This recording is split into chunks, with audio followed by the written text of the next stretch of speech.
আসসালামু আলাইকুম ওরহমতুল্লাহি ওবরকাতুহ। আলহামদুলিল্লাহি রব্বিল আলামিন ওয়াসসালাতু ওয়াসসালামু আলা সাইয়্যিদিল আম্বিয়া ওয়াল মুরসালিন আম্মা বা'দ। সকল মানবপ্রেমীকে সুফিয়া ফাউন্ডেশনের পক্ষ থেকে আন্তরিক মোবারকবাদ জানাচ্ছি। আপনারা জেনে আনন্দিত হবেন যে সুফিয়া ফাউন্ডেশন যথাসাধ্য চেষ্টা করছে আপনাদের মানবপ্রেমকে সবার মাঝে পৌঁছে দিতে, সরবরাহ করতে।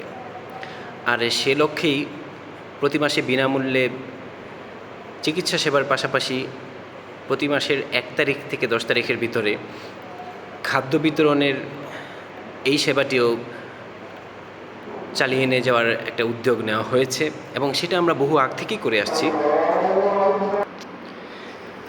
গত মাসে 15 জন পরিবারকে আপনাদের উপহারগুলো পৌঁছে দেওয়ার পর এই মাসে আমাদের সক্ষমতার পরিধি একটু বৃদ্ধি হয়। আমরা 25 জনের মাঝে এই মৌলিক খাদ্যগুলো পৌঁছে দেওয়ার চেষ্টা করছি। যদিও এগুলো খুবই সামান্য, তবে আমরা কিছু পরিবারকে প্রতি মাসেই দেওয়ার চেষ্টা করি যাদের ব্যাপারে আমাদের জানাশোনা আছে যে তারা খুবই সমস্যাগ্রস্ত এবং তাদের নাম এবং তাদের পরিচয় আমাদের কাছে লেখা আছে, অন্তর্ভুক্ত করা আছে।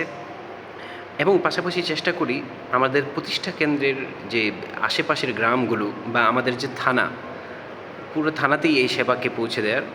তো আমরা যেহেতু এখন আমাদের সীমাবদ্ধ গণ্ডিতে আমরা এই সেবাটা পরিচালনা করছি, তাই আমরা জানাশোনা যে সমস্ত মানুষ রয়েছে, অর্থাৎ আমরা জানি যাদের অবস্থা, তাদের মাঝেই আমরা চেষ্টা করি এবং অপরিচিতদের মাঝেও আমরা চেষ্টা করি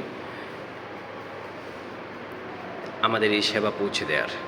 তো সেই লক্ষ্যে কিছু পরিবার আছে প্রতি মাসেই তারা পেয়ে থাকেন, আবার নতুন যারা আছেন তাদেরকেও আমরা প্রতি মাসে দেওয়ার চেষ্টা করি এবং পুরো বন্দর ভিত্তিক। যদিও আমাদের প্রতিষ্ঠা কেন্দ্র হচ্ছে মদনগঞ্জ, কিন্তু আমরা বন্দর ভিত্তিক সেবা চালু রেখেছি এবং আমাদের সামর্থ্য ও সক্ষমতা যখন বৃদ্ধি হবে আমরা চেষ্টা করব আমাদের এই সেবা কার্যটি যত দূর সম্ভব বিস্তৃত করা যায় তত দূরই করার, আল্লাহর রহমতে এবং আল্লাহ তাআলার তৌফিকে।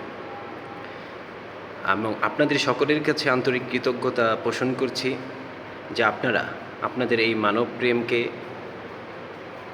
বহাল রেখেছেন এবং নিজেদেরকে মানব সেবায় যুক্ত রেখেছেন এবং আপনারা সবসময় মানবতার কল্যাণে কাজ করে আসছেন। যারা করে আসছেন তাদের সকলকেই সুফিয়া ফাউন্ডেশনের পক্ষ থেকে কৃতজ্ঞতা জ্ঞাপন করছি এবং আল্লাহ রাব্বুল আলামিন আপনাদেরকে উত্তম প্রতিদান দান করুন এই প্রার্থনা করছি। এবং আমরা এই মাসে চাল, ডাল, তেল, আলু, পেঁয়াজ এগুলো একটু অল্প কিছু সামান্য, এবং এর মাঝে 5 কেজি চাল দেওয়া হয়েছে। এই সামান্য উপহারগুলোই আমরা পৌঁছে দেওয়ার চেষ্টা করব। এগুলো আমাদের সামর্থ্যের ভিত্তিতে করা হয়েছে। আপনারা দোয়া করবেন আমরা যেন মানুষের মৌলিক প্রয়োজন আরও যথার্থভাবে, আরও উপযোগীভাবে পৌঁছে দিতে পারি। আল্লাহ রাব্বুল আলামিন আমাদের সকলকে রহমত করুন এবং উত্তম প্রতিদান দান করুন। আমিন। আসসালামু আলাইকুম ওয়া রাহমাতুল্লাহি ওয়া বারাকাতুহু।